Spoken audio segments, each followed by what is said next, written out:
মুসলিম ঘরের মেয়ে, তোমার ইজ্জতের দাম নাই, তোমার সম্মানের দাম নাই, তোমার ইজ্জত আবরুর দাম নাই। তুমি কেমন করে নগ্ন হয়ে বাইরে ঘুরতে পারো?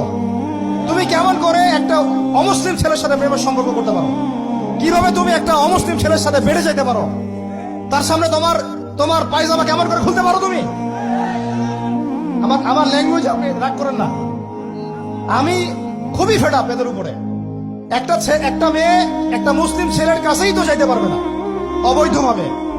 যাইতে হইলে তোমার শর্ত তিনটা: বিয়ে করতে হবে, বালেগ হইতে হবে, সাক্ষী থাকতে হবে, মোহর দিতে হবে, তারপর যাইতে পারবে তুমি। মুসলিম তো মুসলিম করতে এখন অমুসলিমদের সাথে প্রেম করা শুরু করছো।